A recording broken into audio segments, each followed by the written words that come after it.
감사합니다. 할렐루야, 할렐루야. 우리 옆 사람께 인사 나누겠습니다. 사랑하고 축복합니다. 네, 감사합니다. 지금부터 30년 전인가요? 젊었을 때 일이죠. 고등학교를 졸업 후에 이제 시간이 생겨서 형님과 함께 의미 있는 시간을 보내고자, 뜻깊은 시간을 보내고자 무엇을 하면 좋을까 형하고 얘기를 나눈 끝에, 야, 우리가 등산을 못했는데 한번 이번 기회에 한번 등산을 한번 해보자. 그래서 이제 형하고 이제 등산을 하기로 했어요. 형하고 저하고 첫 등산입니다. 근데 어디를 정했느냐? 겁도 없이 백두대간의 한 줄기인 오대산을 정했던 것이에요. 화면을 좀 띄우시죠. 저 오대산은 강원도 평창에 있습니다. 근데 높이가 여러분은 자그마치 1563m예요. 되게 낮은 것처럼 보이죠. 그러나 꽤 높은 산입니다. 1975년에 11번째 국립공원으로 지정된 산이 바로 저 오대산입니다. 저 오대산의 모습이 마치 학의 날개를 펼친 것처럼 해서 청악산이라는 별명이 붙여져 있습니다. 오대산은 우리가 잘 아는 비로봉을 비롯해서 5개의 봉우리로 이루어져 있는데요, 병풍처럼 늘어져 있습니다. 월정사의 전나무 숲길이 유명한 길인데요, 또 아래로는, 오대산 아래로는 소금강이 아름답게 흐르고 있습니다. 제가 이렇게 쭉 이야기하니까 꼭 무슨 문화재 제청에서 온 사람 같네요. 아무튼 어쨌든 형님과 함께 저 오대산을 이제 등정을 하기로 시작했는데요, 거기서 이제 문제가 발생했어요. 그건 제가 조금 이따 말씀드리겠습니다. 우리가 지지난주에 앞에서 하나님의 전신갑주에 대해서 살펴보았습니다. 첫째, 하나님의 전신갑주는 뭐냐? 진리의 허리띠를 떠라. 예수 그리스도께 집중하고 말씀에 포커스를 맞추면서 나가는 삶이 진리의 허리띠로 무장하는 하나님의 자녀다. 두 번째는 뭐냐? 의의 호심경을 붙여라. 죄로 인해서 마음이 흐트러지지 않도록 예수 그리스도의 의를 가지고, 자기의 의가 자기의 공로가 아닌 오직 예수 그리스도의 의를 가지고 가슴에 붙이고 나아갈 때 모든 불화살을 막을 수가 있다 살펴봤습니다. 오늘은 하나님의 전신갑주인 세 번째 시간으로서 무엇입니까? 복음의 신을 신으라. 평안을 준비한 복음의 신을 신으라 라고 이야기를 하고 있어요. 우리 15절 말씀을 함께 읽도록 하겠습니다. 15절 말씀입니다. 시작. 평안의 복음이 준비한 것으로 신을 신고. 앞의 내용의 이야기를 하면 형님과 함께 오대산을 등산을 하다가 문제가 발생했어요. 그 문제는 무슨 문제냐? 신발의 문제예요. 신발의 문제. 여러분, 형은 그 오대산이 높다는 걸 알았기 때문에 등산화를 준비를 했어요. 저는 그 당시 고등학교를 졸업했고 등산이 처음이기에 무엇을 준비해야 될지 사실은 잘 몰랐어요. 형님도 애속 매정하시지, 나한테 야, 등산화 사면서 너도 필요하다 이렇게 얘기하면 얼마나 좋습니까? 근데 저는 그냥 일반 신발을 신고 산을 올라갔어요. 처음에는 아무런 문제가 되지 않았습니다. 씩씩하게 잘 올라갔습니다. 한 반 이상 올라갔을까요? 그때서부터 이 신발 안에 발이 막 뒤틀리기 시작하는 것이에요. 신발 따로 발 따로, 여러분 한번 경험해 보신 적이 있을 것이에요. 근데 자꾸만 미끄러지는 것이에요. 미끄럽기 때문에 발이 헛돌고 미끄러지고 어려움이겠습니다. 급기야는 그것으로 인해서 물집이 잡히게 되고 물집이 터지게 되고 진물이 흐르게 되고 그것에서 뒤꿈치가 홀랑 까지게 되고 고통과 아픔을 동반하게 되는지요. 이것은 중간 이상을 올라갔기 때문에 밑으로 내려올 수도 없어요. 제가 알기로는 한 800m 이상은 온 것 같아요. 측정해 보진 않았지만. 그래서 밑으로 내려오기에는 너무나 시간이 오래 걸리기 때문에 우리 이왕 고생을 했으니까 끝까지 한번 올라가자 그러고 길을 쓰고서 올라갔습니다. 결국에는 끝까지 정상에 다 올라가고 거기서 한번 숨호흡하고 밑으로 내려온 기억이 납니다. 여러분, 그 이후에 어떻게 됐을까요? 제가 이 경험을 한 이후에 어떻게 되었을까요? 그 이후에 저는 큰 산이든 작은 산이든 뒷동산이든 산을 간다 그러면 등산화를 꼭 신고 다니게 되었습니다. 여러분처럼 신발에 문제가 생기면요, 앞으로도 나갈 수 없고 뒤로도 물러설 수가 없는 것이죠. 근데 우리의 마귀는 그것을 너무너무나 잘 알아요. 우리가 하나님의 자녀로서 이 땅 가운데 삶을 산다는 것은 때로는 머무는 것도 있지만은 영적 준비를 한다는 것은, 영적 무장을 한다는 것은 앞으로 향해서 나아가는 것인데, 마귀는 그것을 너무나 잘 알기 때문에 우리의 성도의 발에 족쇄를 채우려고 합니다. 그것이 마귀의 전략이라고 할 수가 있는 것이죠. 여러분, 우리 생각해 보십시오. 그 영화에 나오는 그 쇠 같은 족쇄, 그 죄의 족쇄, 그것이 허물이 됐던, 죄가 됐던 또 어떤 자기의 어떤 부족함이 됐던 그 족쇄를 채운다 그러면 우리가 어떻게 될까요? 영적 전쟁은 고사하고 거동조차 불편할 수밖에 없습니다. 그래서 사도 바울은 오늘 말씀 가운데 세 번째의 영적 무장인 복음의 신을 신으라고 우리에게 권면을 하고 있습니다. 고대의 신발은 특별히 신발의 기능이 없었어요. 단지 지형지물의 발을 보호하기 위해서 가죽이라든지 두꺼운 나뭇잎을 엮어서 그 신발 대용으로 신었습니다. 그 정도 수준이었어요. 고대의 신발은 어떤 특정 계급만 신을 신었습니다. 우리가 잘 아는 왕이라든지 또한 귀족이라든지 전쟁에 나가는 전사들만 신발을 신었지 일반 사람들은 신이라는 신을 신을 수가 없었던 것이죠. 거의 맨발 수준이라고 할 수가 있습니다.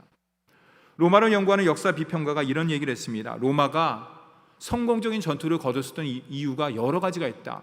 그거는 군사의 조직, 그 다음에 여러 가지 전략, 그 모든 것들이 있는데 거기에는 가장 큰 이유가 바로 로마 군인이 신는 신발에 있다는 이야기를 합니다.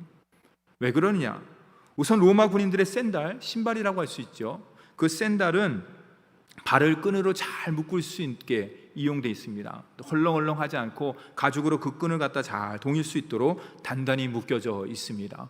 오늘날로 이야기한다면 맞춤형 신발이라고 할 수 있어요. 제가 전에 섬겼던 어느 교회에서 어느 집사님께서 저한테 자랑을 합니다. 목사님, 제 이 신발을 하나 샀습니다. 그래서 제가 물어봤어요. 왜 신발을 샀습니까? 일반 신발도 있는데. 그때 그 집사님이 얘기하는 것이에요. 목사님, 이거는 그냥 일반 신발이 아니에요. 이거는 맞춤형 신발입니다. 그래서 제가 물어봤어요. 집사님, 무슨 기도 제목 있길래 맞춤형 신발을 샀습니까? 그랬더니 목사님, 제가 평발이에요. 평발이기 때문에 조금만 걸으면은 그 발의 아치로 인해서 아치가 무너지기 때문에 굉장히 아픈데 누구를 통해서 얘기를 듣게 됐고 제가 결국에는 맞춤형 신발을 신었습니다. 근데 맞춤형 신발을 신다 보니까 너무나 편해요. 아치에 딱 맞고 무너지지도 않고 그래갖고 너무나 편한 신발을 신었습니다 라고 자랑을 했습니다. 여러분, 맞춤형 신발은 그 어떤 상황 가운데도 편하게 신을 수가 있는 신발이 되겠죠. 또 다른 로마 군인의 샌들에 특별한 비밀이 있는데 그것은 샌들의 밑창에 있어요. 한번 사진을 보여주시죠. 오른쪽과 왼쪽이 있는데요. 여러분 잘 보시면 알겠지만은 오른쪽은 일반적으로 가죽으로 이렇게 묶을 수 있는 그런 것으로 되어 있는데 저 밑창에 자세히 보면 하얀 것으로 막 이렇게 점점점점 박혀 있어요. 저게 뭐냐면 징이에요. 쇠징이에요, 쇠징. 저게 요즘 말로 이야기한다 그러면 우리가 일반적으로 도로라든지 아스팔트라든지 콘크리트에 가면 저것으로 인해서 미끄러질 수가 있죠. 그렇죠. 굉장히 위험할 수가 있습니다. 그러나 그 당시에는 아스팔트와 콘크리트가 없었죠. 흙으로 된 길이고 흙으로 된 산이고 그 모든 것들이죠. 그러니까 저 징이 있음으로 인해서 어떤 곳이든지 전투를 치를 때 안전된 자세를 취할 수 있으며 최고의 전투 기능을 발휘할 수 있는 것이 바로 저 샌들의 밑창의 징의 역할이었습니다. 그렇다 그러면 오늘 사도 바울이 이야기하는 복음의 신을 신는다는 것은 과연 어떤 의미와 어떤 뜻을 갖고 있을까요? 저는 오늘 말씀을 통해서 두 가지를 여러분들과 함께 나누고자 합니다. 첫째는 뭐냐? 복음의 신을 신는다는 것은요, 하나님을 만나되 하나님을 깊이 만나는 것이에요. 기독교를 일명 뭐라고 이야기하느냐? 만남의 종교라고 합니다. 물론 기독교는 종교가 아니죠. 그러나 일상 사람들이 말하는 기독교를 갖다 이야기한다 그러면, 종교를 이야기한다면 기독교는 만남의 종교예요.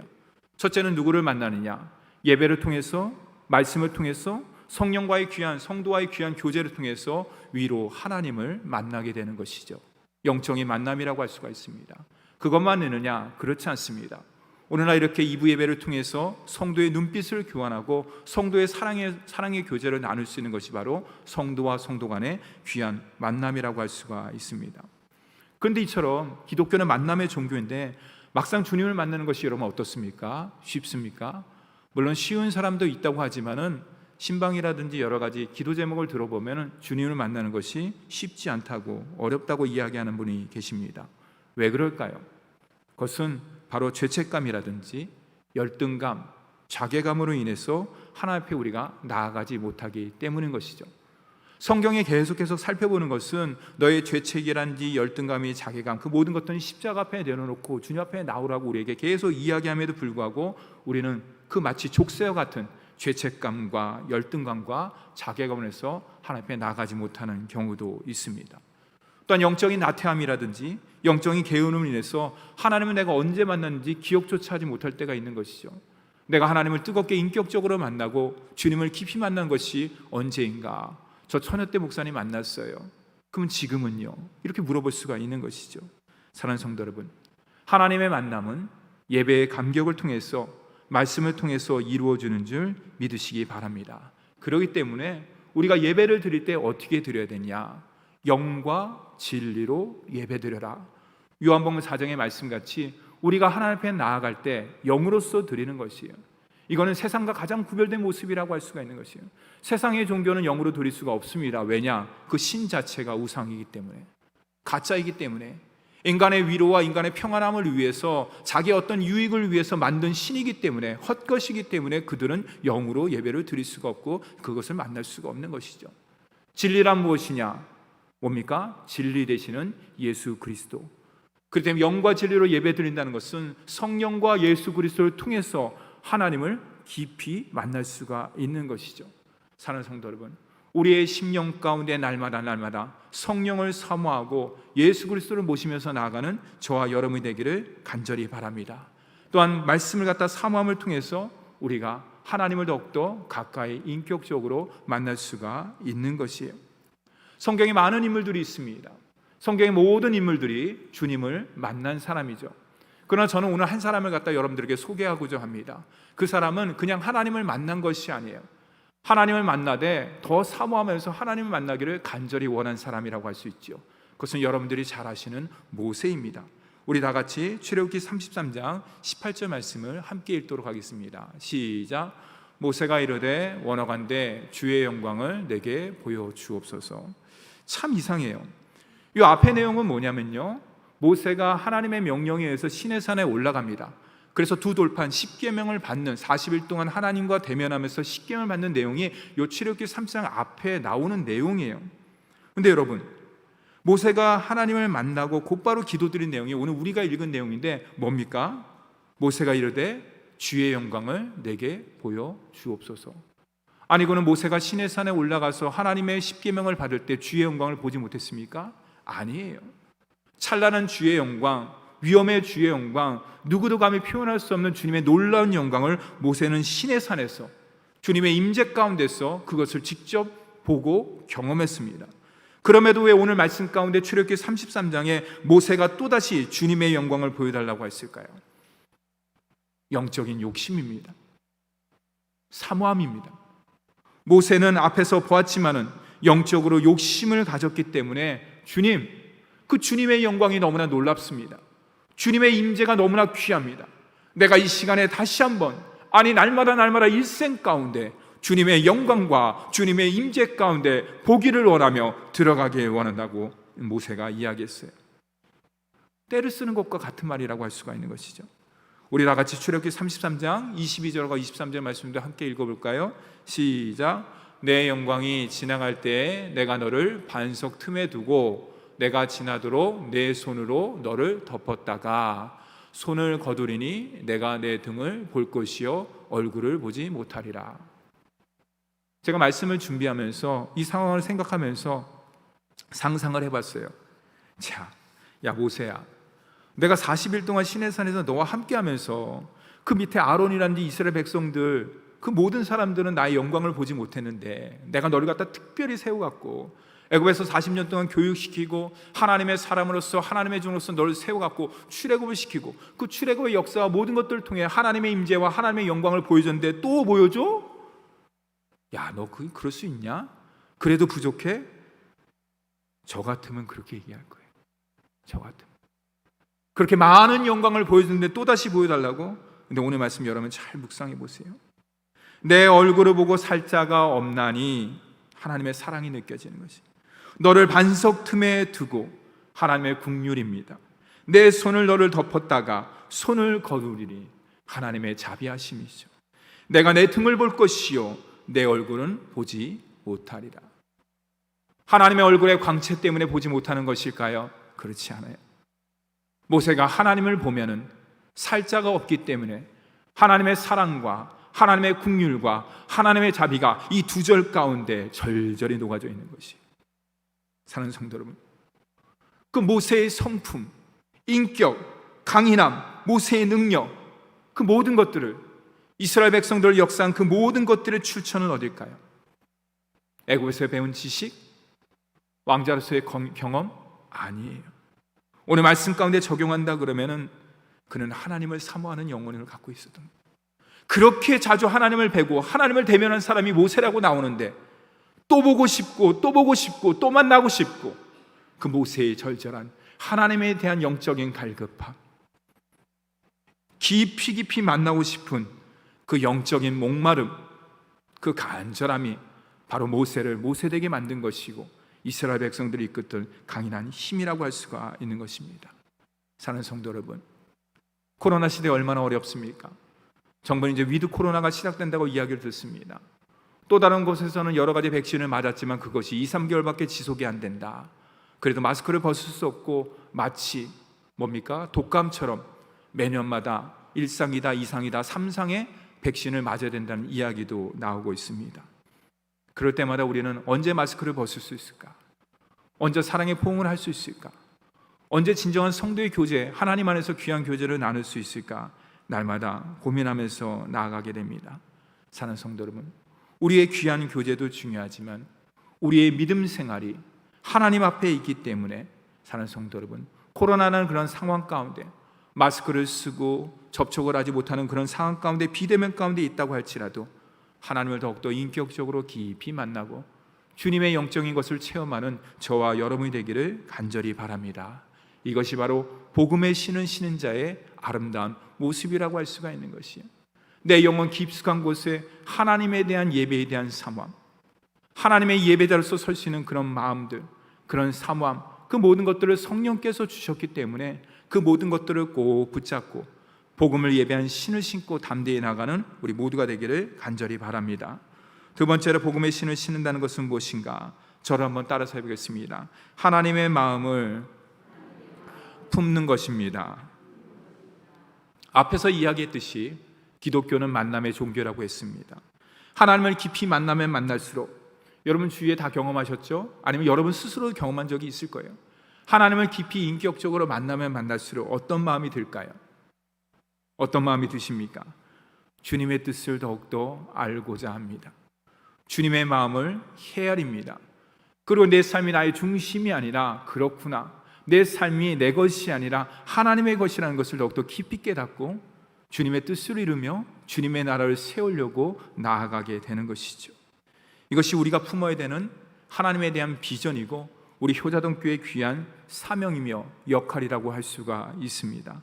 그렇다면 눈에 보이지 않는 하나님의 마음을 품는다는 것은 과연 무엇일까? 하나님의 마음을 한마디로 이야기한다 그러면 하나님은 사랑이시다. 하나님의 마음은 사랑이에요. 그 이상도 그 이하도 아니에요. 어떤 것으로 표현할 수가 없는 것이에요.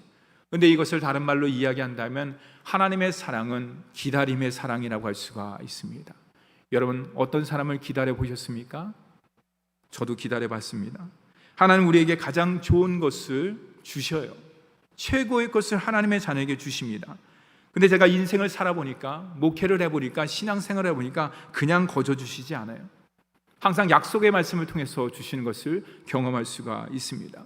근데 그 약속의 말씀이 당장 이루어지면 되는데, 바로 이루어지면 되는데, 바로 이루어질 때도 있지만은 그렇지 않을 때가 더 많이 있습니다.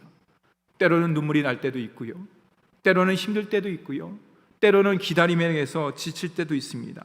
우리 하나님의 약속의 말씀 기다림을 통해서 우리에게 주어지는 것이죠. 그 약속의 말씀과 기다림이라는 과정을 통해서 우리는 하나님께서 원하시는 온전한 축복을 누릴 수가 있는 것이죠. 여러분 왜냐고요? 왜 그럴까? 약속의 말씀을 통해서 주셔야만 이 모든 것이 나로 인해서 된 것이 아니라는 것을 우리의 입술로, 우리의 신앙으로 증거할 수 있기 때문에 그런 것이에요. 약속의 말씀이 주어지지 않는다면, 기다림을 통해서 주어지지 않는다 그러면 우리는 너무나 간사하기 때문에, 교만하기 때문에 이 모든 것은 내가 이룬 것이야, 앞에서는 얘기를 안 하죠. 마음속으로 그렇게 되는 것이에요. 이 모든 것들은 내가 이룬 것이야, 내가 좋은 가정 만났고 좋은 아버지 만났고 좋은 배경과 좋은 스펙 가운데 이 모든 것도 이룬 것이야, 하나님 저 괜찮죠? 이렇게 되는 것이에요. 여러분 그렇지 않습니다. 약속을 통해서 주셔야만 이 모든 것이, 아 그렇구나, 나의 나된 것이 하나님의 은혜라는 것을 다시 한번 깊이 깨닫고 이 모든 것, 건강 주시고 능력 주시고 지혜 주시고 만남 회복을 주시고 형통의 복을 다 주신 것이 하나님의 은혜로 말미암은 것이라는 것을 우리가 깊이 깨닫고 고백할 수가 있는 것이죠. 또한 기다림을 통해서 주셔야만 머리가 아닌 가슴으로 받아들일 수가 있는 것이에요. 우리는 자꾸만 신앙생활을 머리로 하려고 합니다. 말씀도 머리로만 들으려고 합니다. 이 가슴까지 내려오려고 별로 생각을 안 해요. 그냥 듣고서 끄덕끄덕 괜찮네 이렇게 되는 것이에요. 그러나 여러분, 기다림을 통해서 하는 것이 무엇입니까? 머리에서 가슴으로 흘러내려오는 것이에요. 그럴 때 이 가슴이 뜨거워지게 되는 것이에요. 그럴 때 성령께서 역사하시는 것이에요. 성령께서 나를 잡아서 역사할 때 어떻게 됩니까? 우리가 하나님의 자녀의 삶으로 나아갈 수 있는 귀한 원동력이 된다고 할 수가 있는 것이에요. 사랑하는 성도 여러분, 우리의 영성이 메말라 있습니다. 하나님과의 만남이 힘든 이유가 과연 무엇일까요? 앞에서 얘기했듯이 모세와 같은 영적인 갈급함을 우리가 날마다 간절히 사모하고 있는가? 코로나로 해서 이것도 못합니다. 저것도 안 됩니다. 그것이 아니라 정말로 오늘도 하나님을 사모하고 하나님이 없이는 제가 아무것도 할 수 없습니다. 하나님의 은혜가 필요합니다. 하나님의 긍휼의 날개가 필요합니다고 나아가고 있는가? 하나님의 약속에 대한 기다림을 우리가 얼마나 인내하면서 나아가고 있는가? 오늘 말씀을 통해서 우리가 이 문제에 대해서 깊이 생각해 봐야 되는 것이요. 세상은 어떻습니까? 즉석입니다. 즉석 요리, 여러 가지 요리를 이야기하는 것이죠. 1분이면 모든 것들이 나와야 되는 것이에요. 음식도 어떻습니까? 주문하면 바로 나와야지 기분이 좋아요. 또 기분만 좋습니까? 이상하게 맛도 좋은 것 같아요. 하지만 신앙생활은, 그리스도의 삶은 즉시 바로가 아니에요. 여러분, 성경을 자세히 보세요. 가정주부의 기다림의 영성은 무엇일까요? 가정주부의 기다림의 영성, 밥에서 나와요. 밥에서. 지금은 그렇지 않지만, 전기밥솥에서 다 되지만 밥을 줄 때 중요한 것이 뭡니까? 앞만 좋은 쌀을 갖다 다 얹히고 이렇게 손 눈금만큼 이렇게 물을 갖다 자 이렇게 하고, 옛날에 그렇게 했잖아요. 다 그런 다음에 솥을 갖다 얹으더라도 중요한 게 뭐예요? 밥을 지을 때 뜸이에요. 뜸. 제가 앞에서 등산 얘기를 했지만은 등산에서 코펠에다가 아마 여러분들 밥 지어 보신 기억들이 한 번쯤은 있을 거예요. 저도 기억이 납니다. 등산에서 밥을 지으신 분들은 아시겠지만 삼층밥이 되는 이유는 간단해요. 쌀이 잘못돼서가 아니에요. 물론 기압이라는 여러 가지 차이는 있겠지만은 어떻습니까? 이쯤이면 밥이 됐겠지? 그럼 한번 뚜껑 열어보는 거예요. 아직 안 됐네? 뚜껑 닫는 거예요. 다 됐다 싶어갖고 열었다 닫았다 이 반복하기 때문에 그런 거예요. 기다리지 못하기 때문에 그런 것이에요. 사는 성도 여러분, 시험과 훈련, 우리가 잘 아는 단어지요. 시험과 훈련, 어느 것이 더 쉬울까요? 시험이 쉬울까요? 훈련이 쉬울까요? 시험이 쉽습니다. 왜 그럴까요? 시험 문제 내고 문제지 주고 1시간 후에 자 풀어, 그 다음에 채점하면 끝나는 것이에요. 거기에는 이의를 달 수가 없어요. 그 다음에 다 걷습니다. 그 다음에 어떡합니까? 요번에 기준은 60점이다. 그러면 60점 이상은 합격이고 60점 이하는 어떡합니까? 과락이에요. 그렇죠. 떨어지는 것이에요. 근데 은혜를 베푼다 그러면은 며칠 후에 재시험을 받는다. 그렇게 할 수가 있는 것이죠. 아무튼 시험이 어떻게 하면 하루 만에 다 끝나는 것이에요. 그렇죠. 하지만 훈련은요.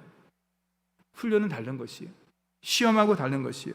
그렇기 때문에 시험보다 더 어려운 것이 훈련이라고 할 수가 있는 것이에요. 왜 그럴까요? 앉아있는 모든 학생들을 60점 이상으로 만들어야 되기 때문인 것이에요. 거기에는 80점도 있고 100점도 있고 90점도 있고 다 있습니다. 그렇죠? 근데 60점 이하도 있어요. 그러니까 훈련이 어려운 이유는 60점 이상의 친구가 아니에요.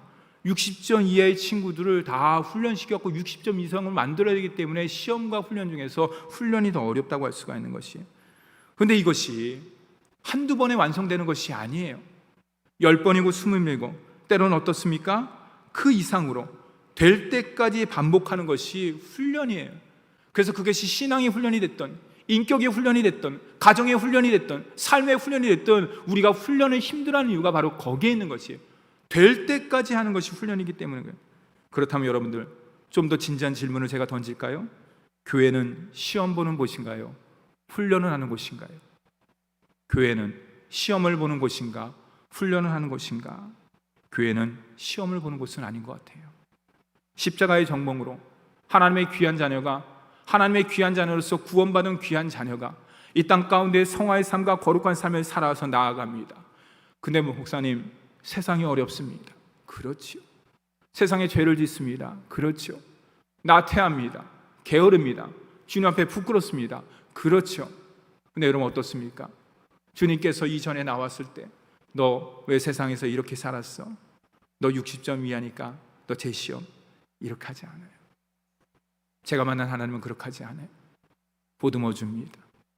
안아줍니다. 감싸줍니다. 왜 그렇습니까? 하나님의 몸된 교회, 예수 그리스도의 피값으로 세운 교회는 시험 보는 곳이 아니에요.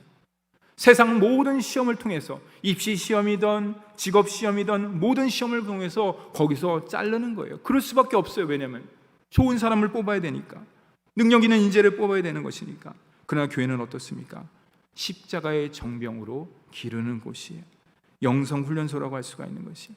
교회는 하나님의 부르심 받은 이들이 있는 곳이기 때문에 그것을 합격 불합격을 논할 수가 없는 것이에요. 그 기준 자체가 세상에 있는 것이 아니에요. 오직 하나님께 있기 때문에, 저와 여러분은 하나님의 자녀로 부름받았기 때문에 이것이 합격이다 불합격이다 그것을 논할 수가 없는 것이 바로 교회라고 할 수가 있는 것이에요. 그렇기 때문에 교회는 은혜가 넘칠 수밖에 없어요. 교회는 사랑이 많을 수밖에 없어요. 교회는 자랑하는 곳이 아니에요. 교회는 자비와 긍휼과 사랑과 은혜가 넘칠 수밖에 없는 것이 바로 교회라고 할 수가 있어요. 왜 그럴까요? 우리가 성화의 과정 가운데 있을 때 좀 부족합니다. 연약하기도 합니다. 그러나 하나님께서 부르셨기 때문에, 부르시기만 합니까? 성령을 통해서 우리에게 귀한 직분과 사명을 맡겨주셨어요. 맡겨주시기만 합니까? 그것을 잘 감당할 수 있도록 주님께서 성도를 통해서, 목사를 통해서, 예배를 통해서, 교회 모든 것들과 신앙생활, 기도와 모든 것들을 통해서 합력하여 선하게 인도해 주시기 때문에 제대로 설 때까지 참으십니다. 인내합니다. 보듬어 줍니다. 그것이 바로 세상과 다른 교회의 가장 큰 차이점이라고 할 수가 있습니다. 이에 사도 바울은 고린도전서 13장의 말씀을 통해서 기독교의 영성인 사랑에 대해서 이렇게 정의를 내리고 있습니다. 사랑은 오래 참는다. 사랑은 인내한다. 사랑은 기다리는 것이다. 여러분 진짜 사랑 해보셨어요? 진짜 사랑, 이론적 사랑 말고요, 머리로 하는 사랑 말고요, 진짜 뜨겁게 하는 사랑. 여러분 그 사랑은 어디서 가능한 줄 아십니까? 세상 가운데는 가능하지 않아요. 오직 주님의 자녀만이 이 심령 깊숙한 곳에 예수 그리스도를 믿음으로 말미암아서 성령과 피로써 거듭난 하나님의 자녀만이 진짜 사랑, 참 사랑을 경험할 수 있고 그 사랑을 할 수가 있는 것이에요. 근데 여러분 참 사랑을 해보니까요, 우리가 아는 것과 정반대가 많이 있어요. 내가 아는 사랑과 세상에서 이야기하는 이론적 사랑과 반대되는 것이 너무나 많이 있어요. 일례를 제가 드리겠습니다. 사랑과 힘은 반대가 됩니다. 사랑과 힘은 반비례예요. 반대가 되는 것이. 우리가 그 내용이 잘 아는 것이 바로 열왕기상 3장의 내용입니다. 열왕기 3장의 내용은 뭐냐면 솔로몬이 즉위하고 왕이 된 이후에 재판을 하게 됩니다. 그것은 우리가 너무나 어렸을 때부터 익히 잘 아는 두 여자가 있었습니다. 두 여자가 똑같이 아이를 낳았습니다. 근데 어떻게 됐습니까? 아침에 일어나 보니까 한 아이가 죽어 있는 것이에요. 어떻게 됩니까? 이 아이가 내 아이다, 이 아이가 내 아이다 옥신각신하자 솔로몬에게 재판을 요청합니다. 그래서 솔로몬에게 찾아갑니다. 한 아기를 두고서 두 여자가 서로 자기 아이라고 다툼을 합니다. 서로 내 아기라고 이야기를 합니다. 솔로몬이 그 모든 이야기를 듣고서 신하를 부릅니다. 그리고 칼을 가져오라고 합니다. 그리고 칼로써 이 아이를 둘로 반쪽으로 나누라. 정확하게 나눠. 그리고 한쪽은 이쪽 부모에게, 엄마에게, 다른 한쪽은 저쪽 엄마에게 주어라. 세상적인 이론과 관점에서 보면은 정확한 논리고 정확한 모습이죠. 그렇게 해야 되겠죠. 그러나 생명의 관점, 사랑의 관점에서 보면은 그렇게 하면 안 되는 것이, 그렇게 할 수가 없는 것이. 살아있는 생명인데 어떻게 둘로 나눌 수 있겠습니까? 진짜 엄마는 그 아이를 보면서 어떤 마음이 들까요? 이 심령 깊숙한 곳에서 아이를 향한 사랑과 그 은혜가 막 솟아날 수밖에 없는 것이죠. 가슴앓이를 해서 내가 낳은 아이인데 솔로몬의 말에 의해서 두 쪽으로 나누라고? 내가 두 눈 뜨고선 그것을 못 본다. 내가 죽으면 죽었지. 그런 마음을 가는 거예요. 그래서 울면서 가짜 엄마에게 그 아이를 건넵니다. 어쩔 수 없이 그 아이를 맡깁니다. 여러분, 왜 솔로몬이 지혜의 왕일까요? 솔로몬의 모종의 그런 어떤 생명의 소중함과 엄마에 대한 사랑을 몰라서 그럴까요? 그렇지 않습니다. 솔로몬은 누구보다도 지혜의 왕이기 때문에, 하나님의 사랑을 덧입은 자이기 때문에 그 모든 것들을 알고 있었어요. 가짜와 진짜의 차이점이 무엇인지를 분명히 알고 있었던 것이에요. 누가 진짜 엄마고 누가 그렇지 않은 엄마인지 분명히 알고 있었어요. 거기에 기준은 뭐냐? 바로 한 가지, 영원한 진리인 사랑이라고 할 수가 있습니다. 솔로몬은 참사랑의 진리를 알았기 때문에 이것을 사용한 것이에요. 정말로 정말로 사랑한다 그러면 져주는 것이, 그렇습니다. 사랑하면 지는데 이것이 바로 복음의 진리예요. 사랑의 신비라고 할 수가 있습니다. 여러분 잘 보세요. 예수님께서 온 우주를 만드셨습니다. 주님께서 온 우주를 만드시고 통치하시는 분이십니다. 굳이 십자가에 달릴 필요가 있을까요? 그럴 필요가 없어요. 모든 것들을 다 새롭게 만드시는 분이시기 때문에 새롭게 창조하면 모든 것들이 이루면 되는 것이에요. 그러나 그것은 세상의 이론입니다. 세상의 법칙입니다. 하나님은 세상의 법칙과 이론을 만드셨지만은 그 죄악된 세상의 법칙과 이론에 흔들리지 않습니다. 왜냐하면 주님께서는 진리가 되시기 때문에. 사는 성도 여러분, 부모와 자식이 싸우면 누가 이길까요? 여러분 잘 아시죠? 자식이는 부모가 없다고 이야기합니다. 왜 그럴까요? 부모가 나이가 들어서요? 힘이 없어서요? 자식보다 지식이 부족해서요? 절대로 그렇지 않습니다. 왜 부모가 자식을 이기지 않을까요? 자식 마음을 알기 때문에, 내가 낳은 자식의 마음을 알기 때문에. 왜 그럴까요? 자식을 너무너무나 사랑하기 때문에. 왜 그럴까요? 내가 배아리를 해서 낳은 자식이기 때문에, 죽음의 고통을 통해서 낳은 자식이기 때문에 그냥 져줍니다. 그냥 받아들입니다. 여러분 어렸을 때 우리 부모님들은 다 해보셨을 거예요. 아빠와 아들이 팔씨름을 합니다. 아빠와 자녀가 팔씨름을 합니다. 누가 이깁니까? 100% 무조건 아들이 이깁니다. 사랑하는 성도 여러분, 이게 바로 세상과 교회의 가장 큰 차이점이라고 할 수가 있는 것이. 세상은 눈이 빨개지도록 어떡합니까? 상대를 이겨야만 합니다. 왜냐하면 그래야지 내가 살아남을 수 있기 때문에. 약육강식과 적자생존의 법칙이 세상 가운데 그대로 적용됩니다. 그곳에는 사랑이 없습니다. 이해, 관용 아닙니다. 오히려 배신과 배반과 오해와 질투와 시기와 그 모든 것들이 있는 것이죠. 하지만 교회는 어떨까요? 그렇지 않습니다. 교회는 어떻습니까? 사랑과 이해와 섬김과 관심과 용서와 자비, 하나님의 것으로, 사람의 사랑으로 충만합니다. 왜 그렇습니까? 주님께서 저와 여러분을 사랑해 주셨기 때문에. 주님께서 져 주신 것이에요. 여러분 잘 아시죠? 야곱이 야복강가에서 하나님과 씨름할 때 환도뼈가 위골됐어요. 당신의 이름이 뭡니까? 하나님의 얼굴 분이엘이라고 이야기를 하는 것이에요. 여러분 생각해 보세요. 하나님께서 지신 것입니까? 그래서 야곱의 이름을 이스라엘이라고 하지 않습니까? 오늘날 이스라엘이 뭡니까? 하나님과 겨루어서 이겼다는 뜻이에요. 어떻게 보면 영적으로 해석하지 않으면 굉장히 건방진 이름이에요. 그렇죠? 교만한 이름이라고 할 수가 있습니다. 그런데 여러분 생각해 보세요. 그것은 하나님께서 야곱에게 주신 것이에요. 내가 다시는 너를 야곱이라 하지 않고 속이는 자라 취하는 자라, 적자생존과 그 모든 법칙에 의해서 네가 적용받는 삶이 아니라, 그 이름이 아니라 이제는 내가 이스라엘, 하나님과 겨루어서 이겼다. 왜 그렇습니까? 주님께서 져주셨기 때문에 그런 것이에요. 사랑하는 성도 여러분, 복음의 신을 신는 것은요, 우리가 한 형제요 복음으로 한 자매가 되었기 때문에 그런 것이죠. 사랑의 주님으로부터 십자가의 사랑을 받고 전하는 자들이기 때문에 그런 것입니다. 사랑하는 성도 여러분, 주님을 만나되 깊이 만나시기를 바랍니다. 그리고 주님을 만났다는 그 증거가 뭐냐면 주님의 뜻을 헤아리고 주님의 마음을 품는 것이에요. 우리의 가정과 우리의 심령과 우리 삶 가운데 주님의 사랑으로 가득 차고 넘치는 이 한 주간이 되기를 간절히 바랍니다. 주님께서 우리에게 허락한 사랑은 무슨 사랑이냐요? 져주는 사랑이에요. 지는 것이 이기는 것이에요. 기도하겠습니다.